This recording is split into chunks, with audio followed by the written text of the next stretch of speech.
Chapitre 5, juin 2012. Le corps quand il vous parle. Le mois de juin apportait sa douce chaleur et cela m'aidait à compenser l'augmentation des moments délicats. Je privilégiais ma famille et remontais dans ma ville natale au détriment de certains événements particuliers tels que le mariage d'une amie. Mon père avait de nouveau été admis à l'hôpital pour recevoir ses nouvelles intraveineuses et en est ressorti le jour de mon arrivée. La joie de le voir à la maison et son sourire sur le visage annihilaient ainsi toutes mes tergiversations et mes états d'âme. Je ne regrettais pas d'avoir mis certains côtés de ma vie en attente. Il était assez étonnant comme la maladie d'un proche pouvait déclencher des réactions surprenantes dans son entourage. Ma tante, qui ne prenait jamais la voiture seule pour faire un long trajet, nous a ainsi fait une énorme et agréable surprise en arrivant à l'improviste de Saint-Étienne ce week-end-là. Sa présence a merveilleusement renouvelé le quotidien. L'aspect extraordinaire de sa visite nous comblait. Ma mère en était émue et soulagée. Elle pouvait parler à sa sœur, avoir un soutien fraternel et oublier un peu la routine des traitements. Mon père était très fatigué, assommé par la chimio, mais il exprimait une joie de vivre que l'on alimentait grâce à des choses toutes simples, comme manger des framboises du jardin ou prendre l'apéritif tous ensemble. La sérénité de la soirée a fait place à la douleur et à l'inquiétude le lendemain matin. Mon père faisait une réaction très violente à un médicament prescrit en tant qu'antidouleur, le comble. L'impuissance et l'attente. Nous ne pouvions pas faire autre chose qu'être présentes. Le jour d'après, la situation était calme, la peur de la veille diminuait petit à petit. Ma mère devait partir travailler, mais je voyais à quel point une certaine inquiétude la bloquait. Comme je restais un jour de plus, j'essayais de la rassurer, en lui disant que j'étais là et que je veillerais sur lui. Selon le besoin, je l'appellerais. Ce jour-là est resté longtemps gravé dans ma mémoire comme un jour qui prouvait mon impuissance et ce que j'estimais être à l'époque mon inutilité. Il était prévu qu'une infirmière passe régulièrement à domicile pour effectuer différents petits contrôles, prise de sang, température, tension, ainsi que certaines piqûres liées au traitement.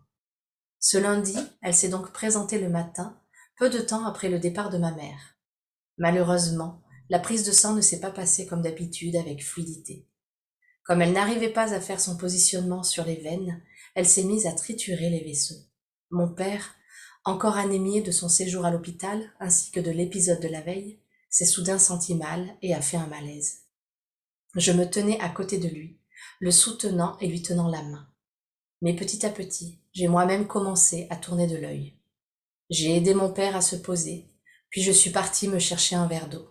Je n'aurais été d'aucune utilité en m'évanouissant. Finalement, l'infirmière a réussi son geste et nous a laissé tous les deux nous remettre de nos émotions. L'humeur ambiante était maussade. La déprime gagnait mon père. En me regardant tristement, il m'a demandé de rappeler ma mère et de la faire rentrer. Il s'est ensuite mis à pleurer, ému et dépité de se voir tant diminuer en dépendance des autres. Ces larmes m'ont énormément touchée et je me suis effondrée, chargée d'une culpabilité de n'avoir pas été d'un grand réconfort et surtout de n'avoir pas été à la hauteur. J'avais affirmé pouvoir m'en sortir seule et je devais appeler à l'aide dès la première occasion. Cet épisode est longtemps resté imprégné dans ma conscience et dans mon corps. Moi qui avais eu l'habitude des piqûres et des prises de sang dans mon enfance et qui ne craignais donc pas ces instants-là, je me suis mise à tourner de l'œil à la vue d'une aiguille. Je n'ai été soulagée de cet état que bien plus tard, petit à petit, en prenant conscience de la source de cette réaction et en avançant doucement dans mon deuil. Ma mère nous a trouvés éreintés, mon père blême dans un fauteuil et moi triste dans le canapé. À trois, nous retrouvions un équilibre et une envie de manger, la déprime comme compagne. Je m'en voulais d'ajouter ma condition à l'inquiétude de ma mère. Le soir, je reprenais la voiture, dans un état semi-conscient, pour rentrer à Antibes et enchaîner avec une semaine de sorties. Cinéma, soirée-jeux et danse. Je faisais bonne figure, ne laissais rien transparaître. Mais je ne pouvais pas duper une certaine copine qui avait perdu son père des années auparavant. Je réalisais alors le soutien qu'elle m'apportait en me prodiguant des conseils, en me comprenant et en m'écoutant sans jugement. Je pouvais exprimer mes émotions pleinement, mes doutes, mes difficultés. J'acceptais tout ce qu'elle m'apprenait, car son intention et son vécu la rendaient réellement sincère. Il était en effet plus difficile d'accepter les phrases de quelqu'un, si bien intentionné soit-il, qui n'avait pas expérimenté la même situation que moi. Au travail, je ne me ménageais pas et multipliais les heures. Les journées se suivaient et mon état se détériorait, physiquement et psychiquement. J'avais des sueurs, des mal au cœur à répétition et des accès de stress de plus en plus fréquents.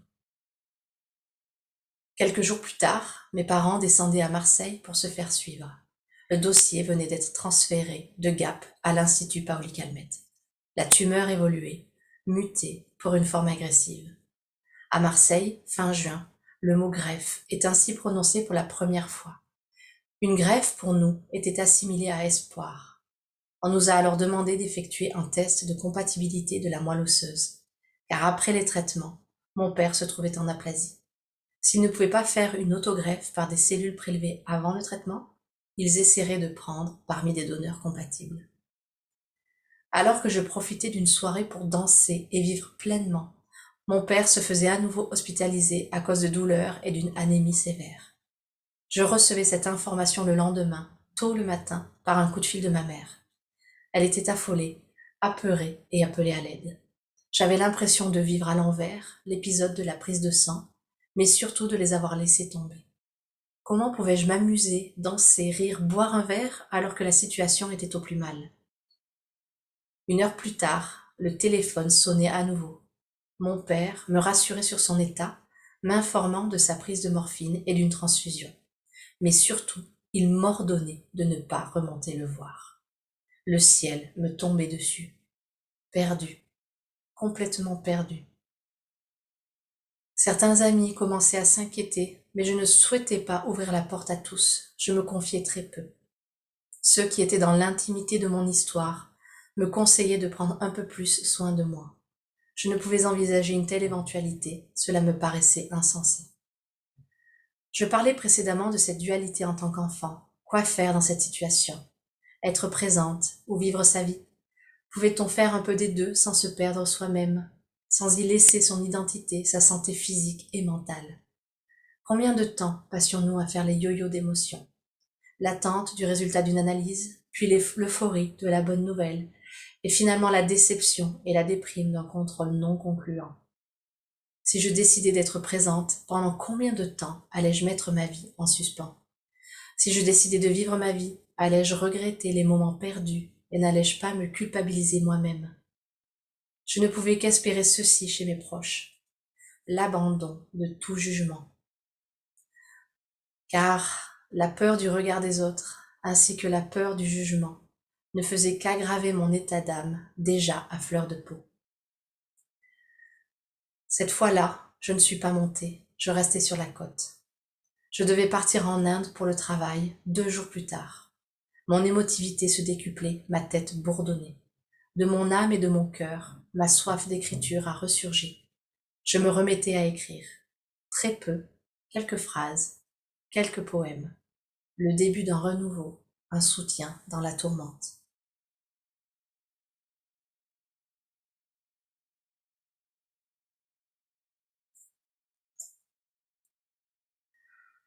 Alors, ce chapitre 5, il est intitulé Le corps quand il vous parle. Il a été un peu compliqué pour moi de l'enregistrer, ce chapitre, je l'avoue, parce qu'il fait référence à une phase de l'histoire qui a été extrêmement intense pour moi. Intense dans le sens que cela a créé en moi des croyances limitantes. Ça a créé et ça a cristallisé des émotions et des traumas à l'intérieur de mon corps. Ça a du coup impacté certaines choses que j'ai encore pu voir il y a 2 ans ou 1 an, même l'année dernière. Des choses que j'ai réussi à libérer, à transmuter et qui remontaient à cet épisode-là. Donc, pour vous dire, la première chose que je veux partager avec cette histoire de le corps quand il vous parle, c'est ce fameux exemple de l'aiguille et de l'épisode de la prise de sang. Alors, pour vous donner un peu de contexte, je n'ai jamais eu peur et je n'avais pas peur des aiguilles. Voir une aiguille ne me faisait absolument rien. C'était même presque une zone de confort puisque j'ai eu des phases dans mon enfance où j'ai eu énormément de prises de sang à faire. Donc voir une aiguille, aucun problème. Être présente quand quelqu'un se fait faire une prise de sang, aucun problème. Mais voilà, ce jour-là, quand mon père est à la maison seul, que je me suis promis et j'ai promis à ma mère de bien m'en occuper, et c'est même en mode je vais m'en occuper, faites-moi confiance, donc il y a une notion de confiance aussi qui était présente. Eh bien, l'infirmière, elle n'arrive pas à piquer mon père se sent très mal et moi, je pars en malaise.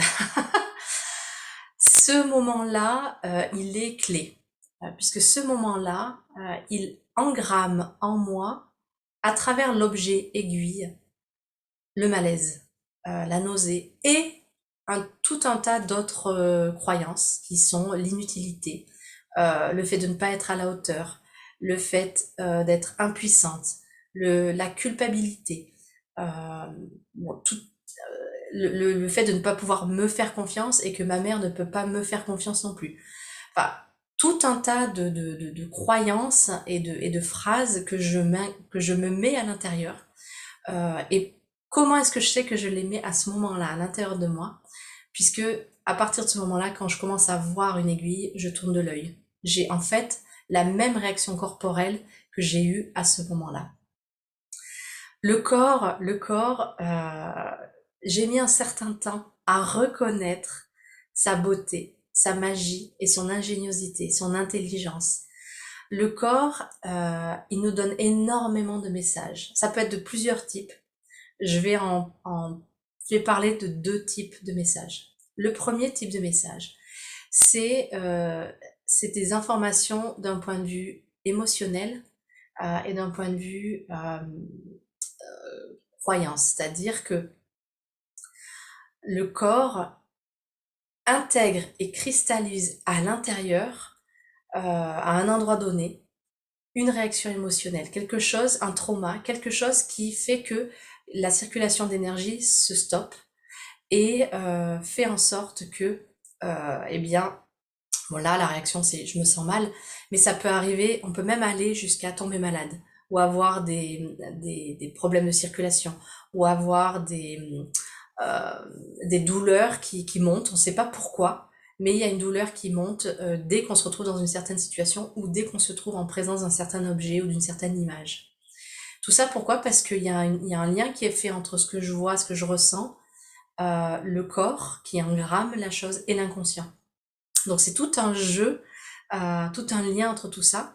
Et le corps, en fait, permet de donner l'information que là, il y a quelque chose qui est en train de se réveiller dans mon inconscient.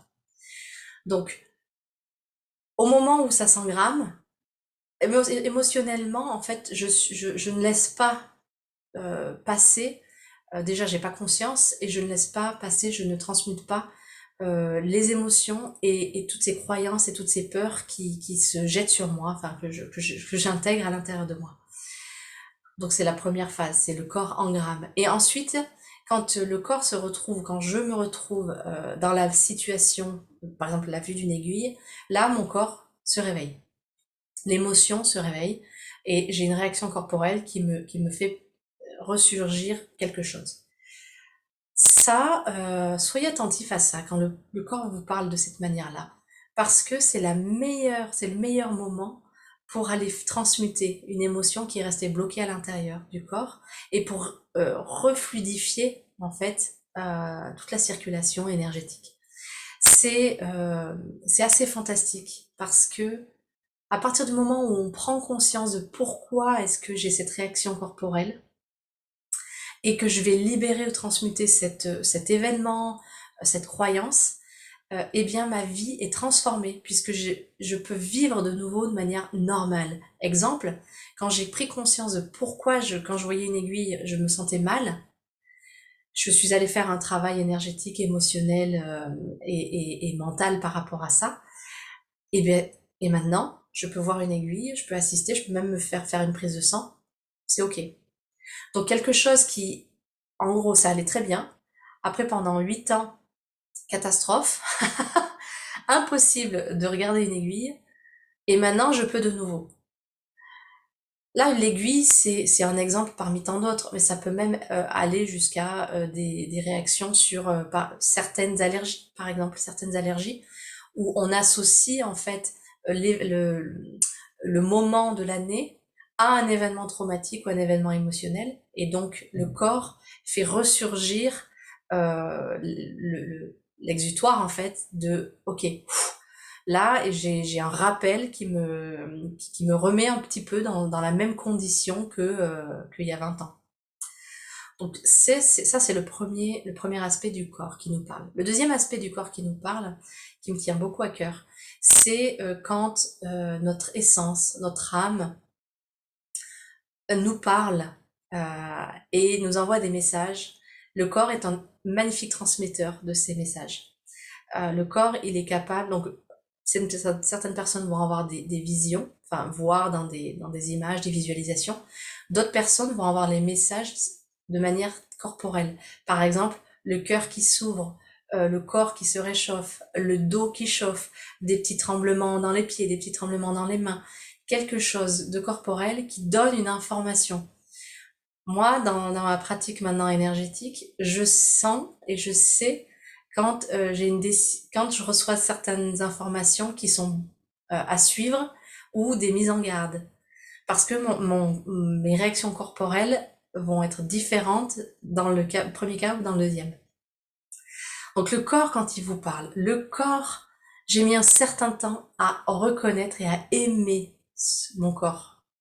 Je le dis, voilà. J'ai mis beaucoup de temps à l'aimer parce que je comprenais pas, voilà, et que pour moi le corps c'était d'abord c'était la tête, la tête, le corps, voilà, je vois pas son utilité, je comprends pas, à part me porter et puis voilà, mais je ne comprenais pas ce qu'il y avait derrière, toute la magie et toute la beauté de ce corps.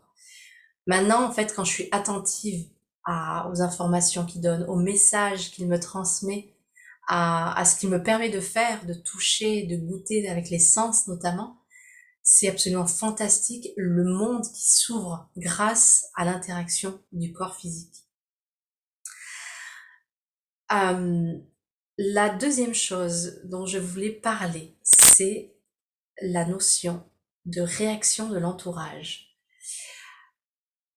J'aime beaucoup en fait ces moments de vie, ces situations de vie, ces événements, parce que ils transforment complètement les rapports qu'on peut avoir avec des personnes que nous connaissons beaucoup et que nous connaissons bien. Et notamment, c'est l'épisode de ma tante qui vient, qui nous rejoint. Et ça sort, c'est complètement inattendu.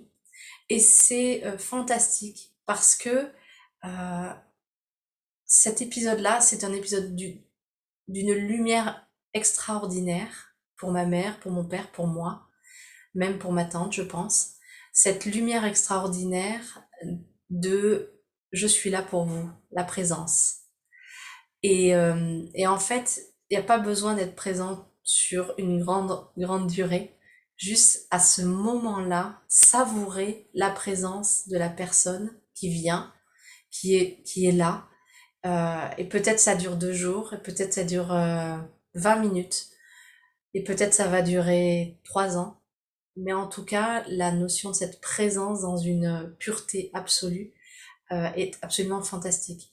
Donc dans ces moments qui sont assez challenge, hein, faut le dire quand même, on s'en rend pas forcément compte de ces actes d'amour des personnes qu'on côtoie habituellement. Et donc c'est d'essayer d'ouvrir son regard à ces actes d'amour qui sont fabuleux. Ce chapitre également, je parle beaucoup de... Là, c'est la prise de conscience. Quand j'ai fait le travail de réécrire le livre, d'écrire le livre en 2016, donc c'était 4-5 ans, enfin 2016-2017, donc c'était 4-5 ans après l'histoire. Le fait de revenir sur l'histoire avec du recul, ça m'a permis de mettre en lumière toutes les croyances, enfin une partie, parce que j'en ai encore découvert dernièrement, mais une partie des croyances que j'avais engravées en moi. L'impuissance, l'inutilité, la culpabilité, le fait de ne pas être à la hauteur, le fait de ne pas me faire confiance, le fait qu'on ne peut pas me faire confiance, que je n'arrive pas à faire les choses seule. Ces croyances-là, si je n'étais pas revenue sur ces petits épisodes, sur cet épisode, à ce moment-là, je suis pas sûre que je m'en serais rendu compte et que j'aurais pris conscience de ça. Je ne dis pas que j'encourage d'aller tourner en boucle sur les mêmes épisodes traumatiques. C'est pas le but. Le but, c'est d'effectivement d'aller voir potentiellement pour transmuter l'information, pour prendre conscience de l'information afin de la transformer. Et donc c'est par un travail émotionnel, énergétique, mental, selon l'approche qui vous parle le plus, d'aller transformer ça et d'enlever la charge émotionnelle qui est attachée à ça. Parce que maintenant, quand je lis cet épisode, ma charge émotionnelle, je me rends compte, il y a tout petite charge émotionnelle de nostalgie, on va dire, quelque chose comme ça. Mais je peux me rendre compte que oui, ça y est, ça ne m'atteint plus. J'ai plus de réaction corporelle. Je peux en parler à la caméra. Je peux en parler. Faire ce petit travail de prise de conscience, c'est aussi, on peut l'aborder de manière, je décide d'aller voir les épisodes traumatiques et là, parce que je les connais et j'ai envie d'aller libérer ce qu'il y a dedans. Ou parce que le corps me parle, je peux laisser faire et prendre le fil lorsque le corps se réveille et me dit là, il y a un truc à aller voir. Dans le cas où là, il y a un truc à aller voir, il n'est pas nécessaire de savoir quelle est l'origine de cette cristallisation. La seule chose à identifier, c'est ok, qu'est-ce que j'ai cristallisé? Dans ce chapitre, je parle assez rapidement du fait que j'ai eu la chance d'avoir quelqu'un qui avait déjà vécu ce que j'étais en train de vivre. C'est une chance. Pourquoi? Parce que, comme je l'exprime, quelqu'un qui va me dire tu verras, tout va bien aller, tu t'en remettras, enfin, ce genre de phrase par exemple. Si c'est quelqu'un qui vous le dit et qui a déjà vécu ça, qui a vécu la situation que vous vivez, on ne le prend pas de la même manière que quelqu'un qui vous dit et qui ne connaît pas les tourments ou qui ne connaît pas la situation dans laquelle vous êtes. Dans tous les cas, ça part d'une bonne intention. Mais il y a quelque chose, il y a cette connexion de tu connais, tu sais. Et donc, dans mon expérience à moi, ça a enlevé une espèce de couche d'incompréhension et au niveau de l'énergie que je ressentais avec cette personne, tout simplement je peux lâcher et faire tomber toutes mes résistances. Je l'écoute, c'est une personne que je peux écouter parce qu'elle l'a vécu et que je vois où elle en est aujourd'hui. Elle est rayonnante, elle a une vie de famille géniale. Voilà, donc être entouré dans ces phases-là de personnes qui ont déjà vécu, euh, je vous l'encourage de vous entourer de personnes qui ont déjà vécu et qui s'en sortent très bien sorties.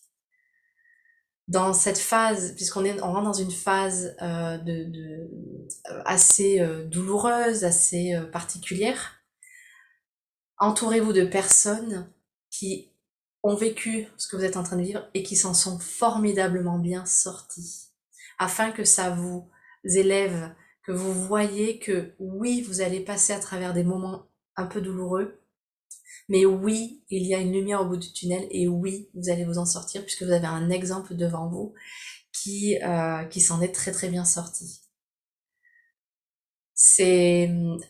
Ça m'a beaucoup aidé de côtoyer cette personne et juste de pouvoir dire voilà, parce que j'ai vu en elle que ok, j'allais m'en sortir. Je sais pas dans combien de temps, mais j'allais m'en sortir. Le dernier point que je veux aborder par rapport au fait du corps et du prendre soin de soi, c'est qu'à l'époque, et même pendant très longtemps derrière, le prendre soin de soi, pour moi, c'était insensé. Pourquoi c'était insensé? Pour deux raisons. Donc pareil, 2 engrammes que que j'avais en moi, mais qui dataient pas de là, qui dataient sûrement d'avant. Deux raisons principales. Première raison, prendre soin de moi, c'était être égoïste. Comment est-ce que je peux être enfin, pourquoi est-ce que je pense à moi alors qu'il y a penser à l'autre d'abord? Donc, penser à moi, c'était inimaginable. Prendre soin de moi, c'est encore pire. Et surtout que je considérais pas mon corps comme un être à part entière qui est formidable et qui est magique et qui me permet de vivre, tout simplement de vivre, que j'avais plein de complexes, que pour moi c'était un truc où j'avais complètement déconnecté. Prendre soin de moi et donc prendre soin de mon corps, de mon esprit, de tout mon être, c'était inimaginable. C'était purement égoïste. Sauf que, comment est-ce que je peux prendre soin des autres si je m'évanouis? Et c'est exactement en fait ce qui se passe avec mon père. Je suis dans un tel état de fatigue émotionnelle, mentale, physique, psychique, dans tous les sens du terme, qu'au moment où il a besoin de moi, je peux pas être là. Je suis pas là. Enfin, je suis là. Je suis dans ma présence. Mais je ne peux pas l'aider. Je ne peux pas être cette force stable qui tient en fait et qui lui montre que ça va bien se passer. Parce que moi-même, je commence à faire un malaise. Donc prendre soin de soi, c'est pas un acte égoïste. Je dirais qu'au contraire, prendre soin de soi, si l'intention de prendre soin de soi, c'est d'aller bien pour pouvoir ensuite être présent pour les autres, prenez soin de vous. Et puis, si l'intention de prendre soin de soi, c'est pour être complètement égoïste, parce que vous avez envie d'expérimenter cette phase d'égoïsme pur, faites-le à fond aussi. Puisqu'à un moment donné, quand on part dans les extrêmes, le corps et l'âme vont vous envoyer des messages et des signaux pour vous ramener dans votre alignement. Donc, prendre soin de soi, en tout cas dans mon expérience, est nécessaire afin de prendre soin de l'autre. La deuxième raison qui fait que je ne prenais pas soin de moi, c'était la peur du jugement. La peur du jugement des autres, du qu'en dira-t-on, mais qu'est-ce qu'ils vont dire s'ils me voient prendre soin de moi et faire ce que j'ai envie, blabla, alors qu'il y a mon père qui va pas bien. Et cette peur du jugement des autres, c'est ce qui m'a aussi empêché, c'est même pas empêché, c'est ce qui m'a freiné ou qui m'a bloqué sur le fait de partager tous les états d'âme que j'avais à ce moment-là avec même des amis. Parce que j'avais peur de chambouler complètement le regard qu'ils pouvaient avoir sur moi. Sauf que des amis, les amis, ben ils sont là dans n'importe quelle circonstance. Donc, la peur du jugement des autres, c'est un des engrammes, une des croyances, une des peurs que j'ai le plus travaillé personnellement, d'un point de vue émotionnel, physique, mental et même énergétique. Voilà, je pense que j'ai abordé beaucoup de choses là sur le corps, sur le lien au corps. Je vous souhaite une très belle journée et je vous dis à bientôt pour le chapitre 6.